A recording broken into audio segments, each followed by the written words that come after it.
Bismillahirrahmanirrahim. Assalamualaikum warahmatullahi wabarakatuh. Selamat datang teman-teman di kelas Business Ethics. Ini adalah pertemuan pertama kita ya. Jadi insya Allah kita akan tatap muka setiap pekannya melalui video-video pembelajaran seperti ini. Ya. Sebelumnya kita kenalan dulu. Nama saya Nikita Puspita Ingedit.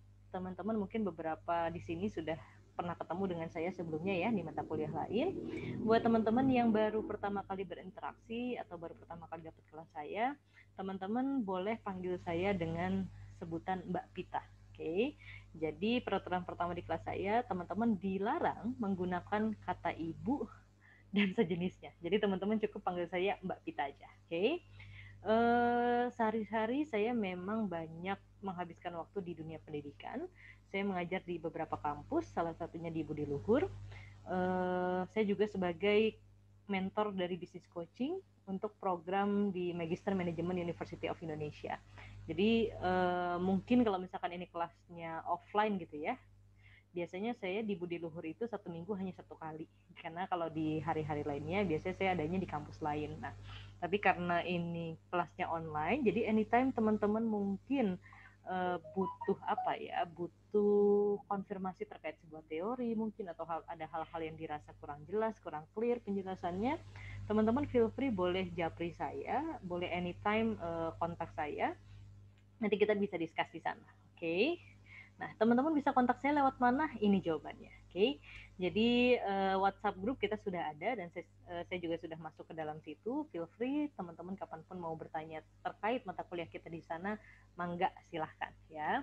Teman-teman juga bisa reach saya di email maupun di Instagram. Nah, karena kita sudah punya e-learning, jadi rasa-rasanya Gmail ini tidak akan terlalu sering kita gunakan. Nanti kalaupun kita gunakan sifatnya hanya terkait dengan tugas biasanya ya.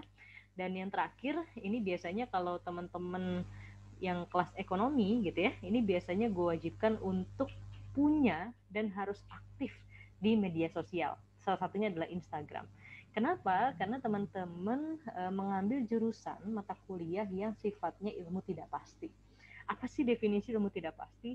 Definisinya adalah perkembangan teorinya itu, dinamika teorinya itu sangat amat cepat sekali. Nah, karena sangat cepat tadi, seakan-akan kok teorinya menjadi tidak pasti ya. Sekarang ada teori A, besok udah berubah lagi teori B, besoknya lagi muncul fenomena lagi di lapangan, berubah lagi teorinya. Nah, jadi itu yang kita sebut dengan ilmu tidak pasti. Nah, karena ilmu tidak pasti ini informasinya berkembang sangat cepat, maka biasanya informasi ini bukan muncul di media-media yang sifatnya konvensional, like TV, radio, no. Itu so yesterday, itu zaman dulu ya.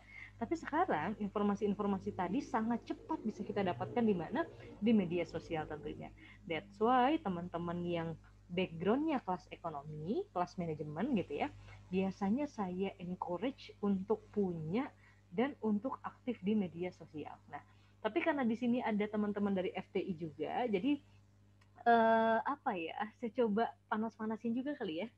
Jadi teman-teman FTI juga mungkin akan saya wajibkan, nah buat teman-teman FTI yang sekarang belum aktif atau belum punya media sosial sama sekali, tolong buat, tolong buat media sosialnya, tolong mulai aktif. Nanti mungkin 1 atau 2 kali tugas saya akan menggunakan platform atau channel ini supaya teman-teman terbiasa sharing gagasan, sharing ilmu terkait mata kuliah kita di media sosial. Oke?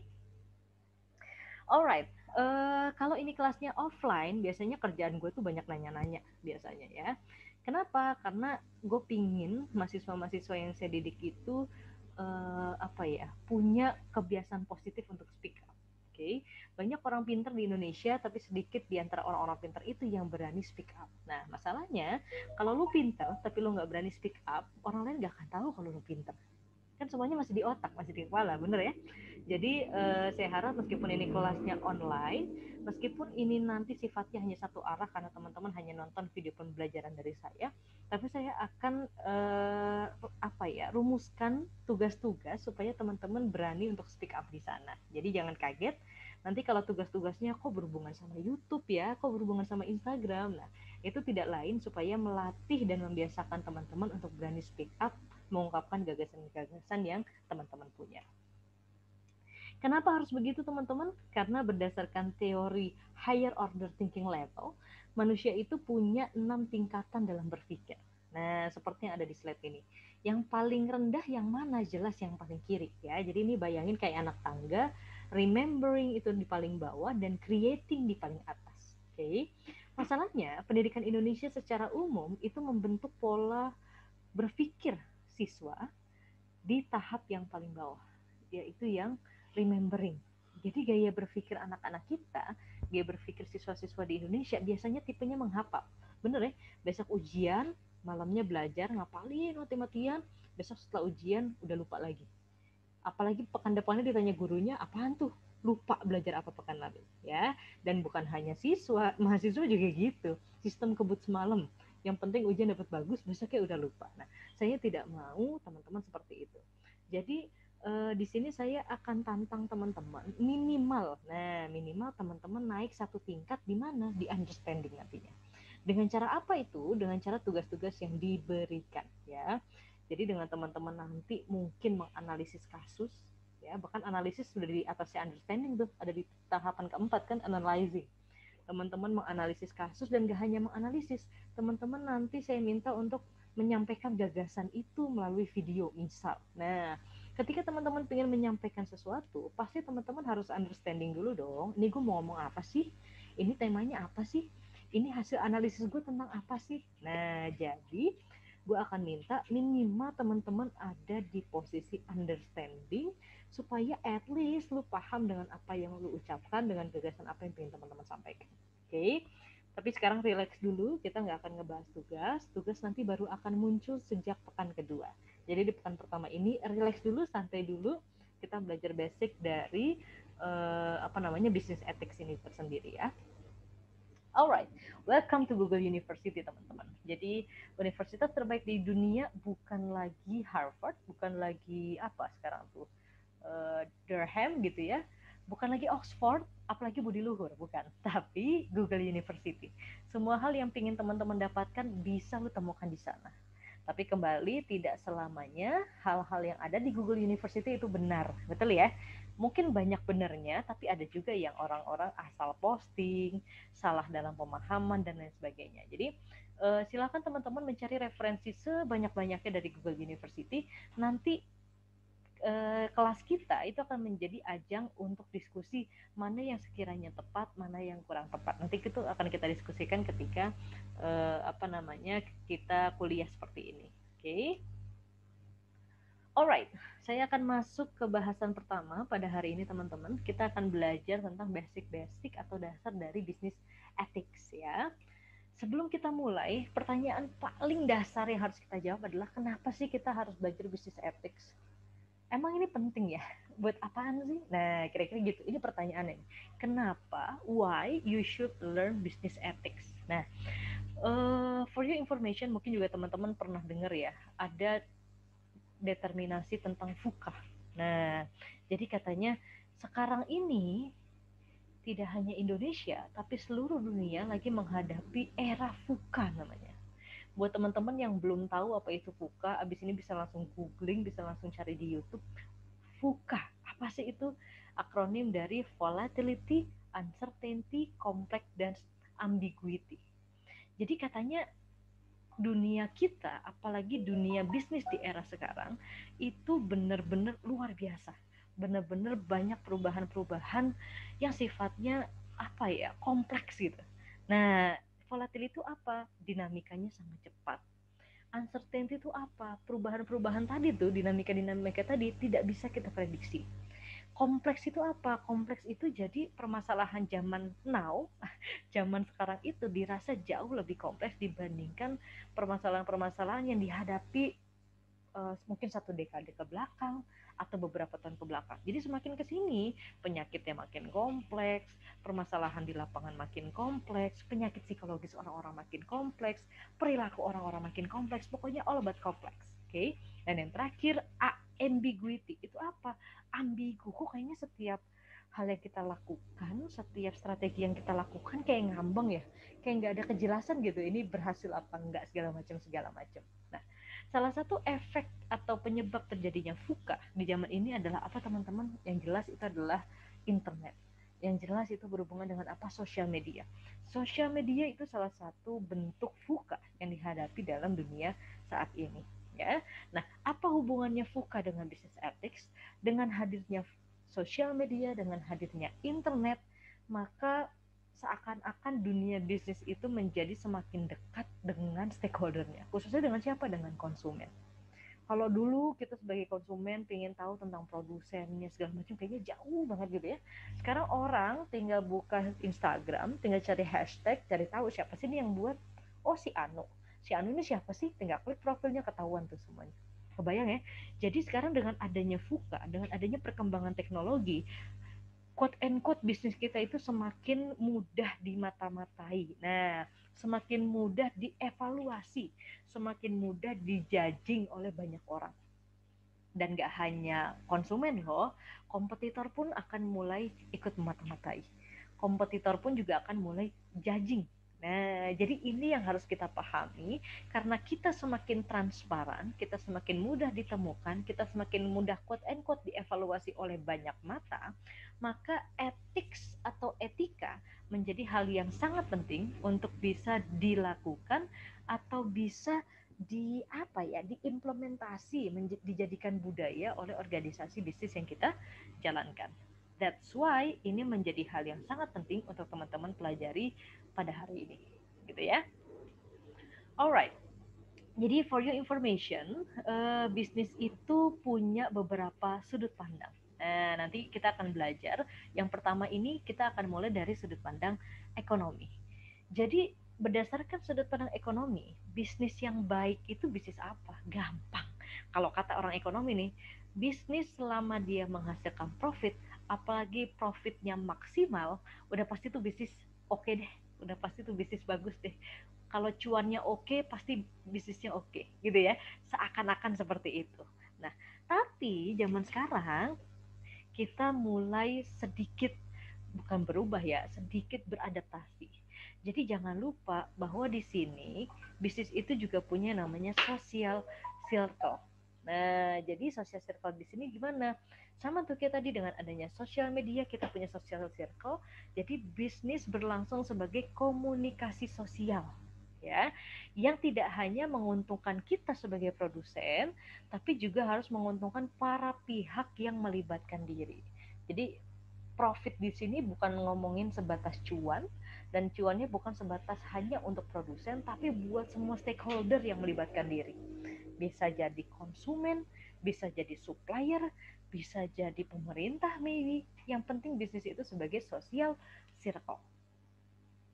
Alright, yang berikutnya kita akan belajar bisnis dari sudut pandang moral. Nah, kalau bisnis dari sudut pandang moral, ada dua keyword yang perlu teman-teman pahami.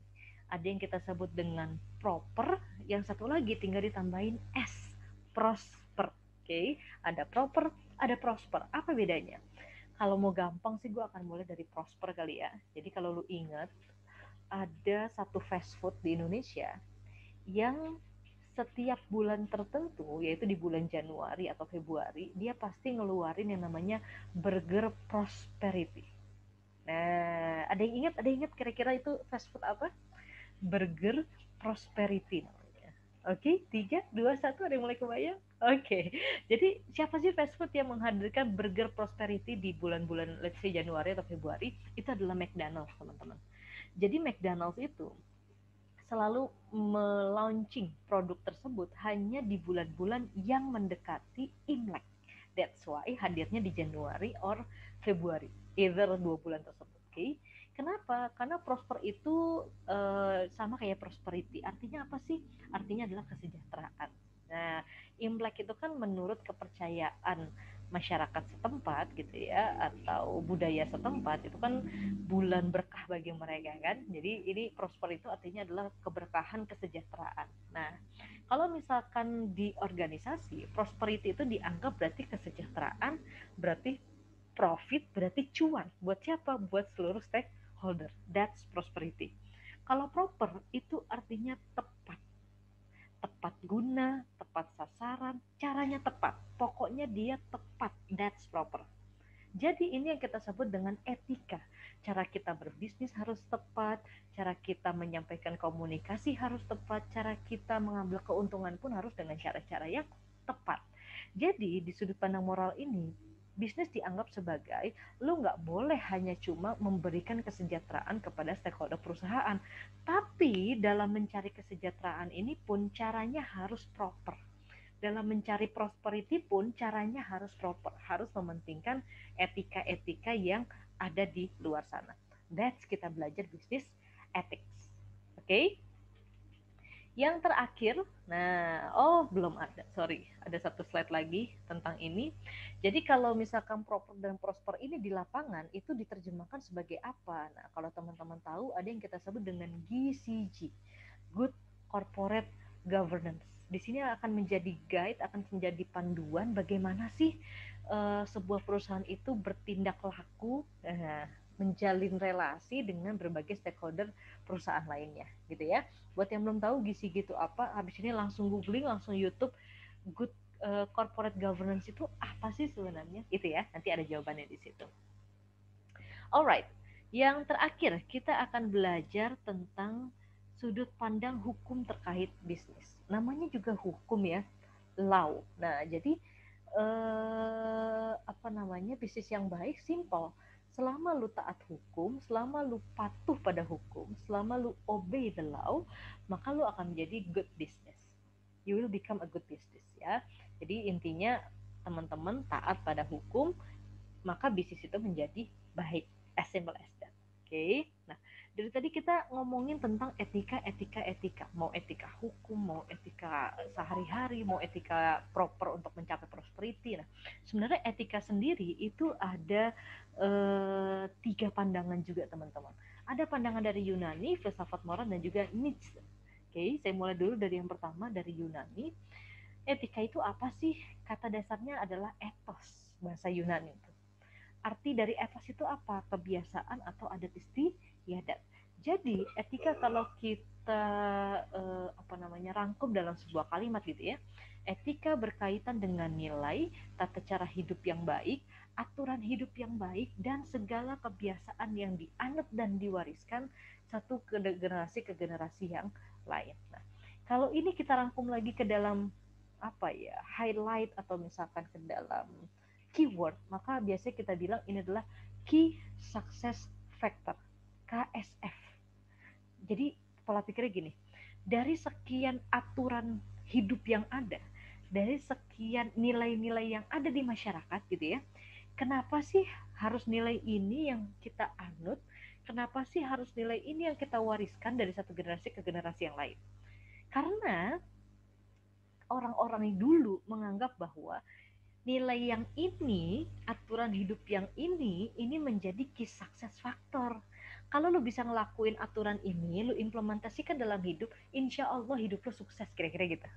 Ya, jadi kenapa kita nggak pakai etika yang lain? Kenapa kita nggak pakai nilai yang lain? Karena nilai yang ini dianggap sebagai key success factor, KSF. Nah, itulah etika. Ya, jadi teman-teman gampangnya kenapa ini dianut, kenapa diwariskan dari satu generasi ke generasi lain, karena ini adalah key success factor kita dalam hidup. Gitu juga dalam bisnis. Lu kalau mau sukses, lu ikutin ya etika-etika ini ya. Karena etika ini bakal menjadi key success factor dari bisnis yang kita jalankan. Ya, ini adalah pandangan etika berdasarkan Yunani. Konteks etika ada di mana? Banyak. Ini nice to know aja. Sumber etika ada dari tradisi, dari agama, dari filsafat. Penerapannya hampir secara holistik di kehidupan kita sehari-hari ya. Ini gampang, ini saya lewatin aja. Nah, sekarang kita akan masuk ke etika berdasarkan filsafat moral. Nah, jadi kalau di filsafat moral itu intinya adalah kalau bahasa ini nih gue belajar dulu waktu gue S1 sebetulnya. Jadi for your information, S1 saya itu kedokteran gigi. Jadi di kedokteran gigi kita tuh benar-benar diberikan value, diberikan pemahaman gini. Perlakukanlah pasien atau perlakukanlah orang lain sebagaimana kamu mau diperlakukan. Oke, lu kebayang nggak sih orang yang datang ke dokter gigi itu biasanya sudah ada keluhan, bener nggak? Either giginya bolong, either gusinya bengkak, either dia udah 2 hari nggak bisa tidur nyenyak, dan segala macam. Bahkan kata orang kan lebih baik sakit gigi daripada sakit hati ya, padahal nggak juga sih, sakit gigi itu sakit banget. Nah, lu kebayang nggak sih ketika orang datang ke dokter gigi dengan keluhan yang sedemikian rupa, apa nggak senggol bacok tuh pasien-pasien begitu, ya kan? Pas sentuh dikit teriak dong ya, terus kesenggol dikit bisa marah, dok sakit dok gitu kan. Nah, artinya apa, kita ketika mau memberikan treatment ke pasien, ketika dulu konteksnya saya di kedokteran gigi, harus punya mindset bahwa perlakukanlah orang lain sebagaimana kita mau diperlakukan oleh orang lain. Jadi kita harus memposisikan diri kita ada di posisi dia.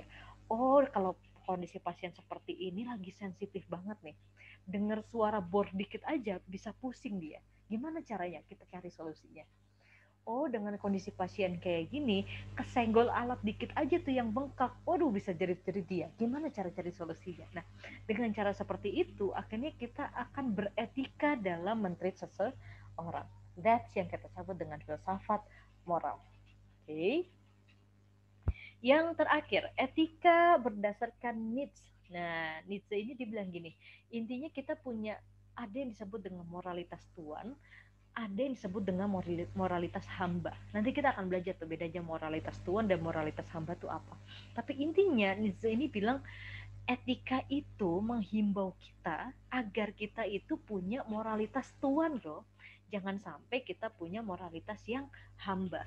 Emang apa sih bedanya? Nih kita coba pelajari ya. Jadi yang pertama ini kita akan belajar tentang moralitas hamba.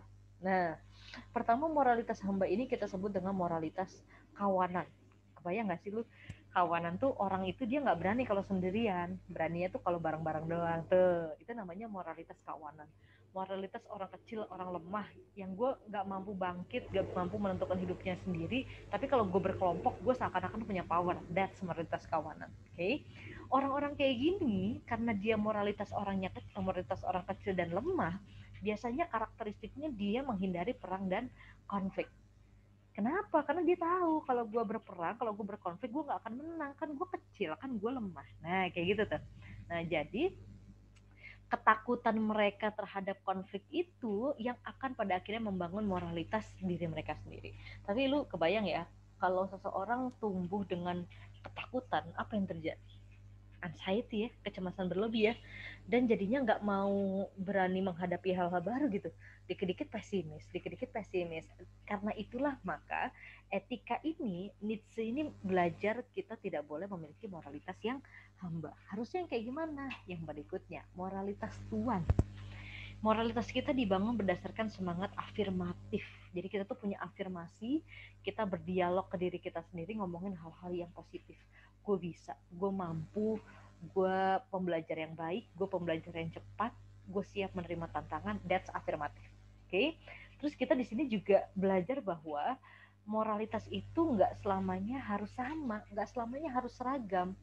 Konflik itu kan pasti terjadi karena hal-hal yang tidak seragam di depan kita gitu ya. Nah, kita harus terbiasa dengan hal itu. Kenapa? Karena konflik itu adalah hal yang alamiah. Lu suka nggak suka, konflik itu pasti ada. Nah, jadi kalau moralitas tuan, dia siap menghadapi konflik. Terus yang terakhir, orang-orang dengan moralitas tuan tuh punya mindset bahwa gue harus berperang untuk menunjukkan garis hidup yang akan meningkat. Maksudnya apa? Kalaupun ada konflik, gue akan fight. Karena hanya dengan konflik lah, maka gue bisa naik kelas. Maka kompetensi gue bisa meningkat. Lu kalau nggak pernah ulangan waktu SD, nggak pernah ujian akhir, nggak bisa lu masuk SMP. Bener ya? Lu kalau nggak selesai ujian akhir SMA, nggak ikut SMNPTN, zaman dulu tuh bahasanya SMNPTN, nggak bisa kuliah, bener nggak? Itu tuh konflik tuh namanya. Tapi ketika kita menghadapi konflik, kita fight dong, kita berperang dong. Nah, itu adalah moralitas tuan. Gue berperang untuk menunjukkan garis hidup gue, supaya garis hidup gue itu ke depan meningkat, kompetensi gue bertambah, kesejahteraan gue makin bagus dan lain sebagainya ya. Jadi sekali lagi, teori etika ini mengajarkan kita agar kita punya moralitas tuan, bukan moralitas hamba. Alright, etika tidak akan lengkap rasanya kalau kita tidak ngomongin norma, betul ya? Norma itu kan berarti nilai-nilai yang berlaku. Nah, norma ini ada apa aja sih? Ada yang sifatnya khusus, ada yang sifatnya umum. Gampang nih. Karena khusus ya berarti dia hanya berlaku di bidang-bidang yang khusus. Tapi kalau umum, maka semua level, semua orang, ini bersifat universal. Gampang ya, ini nice to know aja, teman-teman pasti dari dulu juga udah sering belajar Pancasila, apalagi sekarang pemerintah menerbitkan yang namanya profil pelajar Pancasila. Wah, lebih dahsyat lagi tuh. Yang intinya di situ kita belajar apa sih? Belajar norma, belajar etika. Oke. Nah, sebelum kita selesai, ini adalah teori terakhir yang ingin saya share ke teman-teman. Jadi teori etika itu ada dua, teman-teman. Kita klasifikasikan menjadi dua hal. Ada etika deontologi, ada yang kita sebut dengan etika teleologi. Oke, ada deon, ada teleo. Apa sih bedanya? Kalau deon ini berasal dari bahasa Yunani yang artinya kewajiban. Oke, jadi suatu tindakan itu dinilai baik atau enggak, dinilai bermoral atau tidak, itu berdasarkan kewajiban, berdasarkan motif awal. Gue ngelakuin ini karena apa sih? Oh, karena memang kewajiban gue gitu ya. Tapi kan masalahnya ada aksi, ada reaksi, betul nggak? Jadi kalau misalkan kita melakukan sesuatu pasti ada akibat, betul ya? Nah, kalau di sini kita tidak melihat atau kita tidak mengevaluasi akibatnya. Mau akibatnya benar atau enggak, mau akibatnya buruk atau enggak, mau akibatnya bermanfaat atau negatif gitu ya, atau sebagainya, itu enggak gue pentingin sekarang. Yang penting gue ngelihat motif di awalnya. Kenapa sih orang itu melakukan hal tersebut? Apakah karena ini memang kewajiban dia atau tidak? Makanya di sini ada tulisan tindakan itu bernilai moral karena berdasarkan kewajiban yang memang harus dilaksanakan, terlepas dari tujuannya atau akibat dari tindakan itu. Kebayang ya? Jadi intinya kita nggak mentingin efeknya gimana. Yang penting orang itu melakukan hal ini, melakukan tindakan ini memang karena kewajiban dia. Nah, jadi karena memang ini kewajiban, mau tidak mau harus dijalankan, dan memang orang yang melakukan itu punya kemauan dan motif yang baik, maka dia dianggap bermoral. Terlepas sekali lagi, terlepas nanti efeknya ternyata di lapangan ada efek negatif yang dirasakan misalkan. Terlepas di lapangan ternyata ada dampak negatif yang dirasakan oleh orang lain, itu tidak peduli. Kita hanya melihat ini kewajiban atau bukan, orangnya punya motif baik atau enggak ketika melakukan, that's bermoral. Oke, ini deontologi. Kalau sekarang yang akan kita bahas adalah teleologi. Ini kebalikan dari deontologi. Kalau deon tidak memikirkan kewajiban, hanya memikirkan motif di awal. Kalau teleo kebalikannya, justru yang dia lihat adalah hasilnya. Yang dia lihat adalah efeknya, dampaknya. Dia nggak peduli motif lu positif atau enggak, motif lu baik atau enggak, itu kewajiban lu atau enggak. Selama apa yang lu lakukan memberikan efek yang negatif, maka dianggap tidak bermoral. Tapi kebalikannya, selama efek yang diberikan akan berdampak positif, dia juga nggak peduli motivasi lo apa, tindakannya kewajiban atau enggak, pokoknya selama efeknya positif, maka lo dianggap bermoral. Ya, jadi ibarat di sungai ada hulu ada hilir, hulu itu motivasi orang melakukan sesuatu, hilir itu dampak gitu ya. Maka deontologi itu ngomong ini hulunya doang tuh. Sekali lagi ya, motivasi orangnya gimana sih, positif atau enggak, punya niat baik atau enggak ketika melakukan ini, kewajiban dia atau bukan, that's deontologi.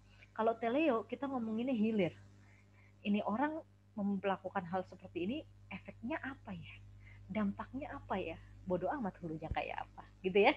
Jadi semoga teman-teman paham dengan hal ini. Nanti kita akan coba mengaplikasikan teori deontologi dan teleologi ke materi-materi di pekan-pekan berikutnya, sekaligus nanti di pekan kedua kita akan mulai membuat tugas-tugas. Nah, jadi untuk di kelas saya di Budi Luhur absensi akan berdasarkan tugas. Jadi barang siapa yang mengerjakan tugas maka dia dianggap hadir di pertemuan tersebut. Tapi sekali lagi untuk di pertemuan pertama ini teman-teman relax dulu, santai dulu ya. Di pekan pertama ini kita belum akan ada tugas, nanti di pekan kedua insya Allah akan saya infokan tugasnya apa. Oke, saya tutup kelasnya. Thank you. Assalamualaikum warahmatullahi wabarakatuh.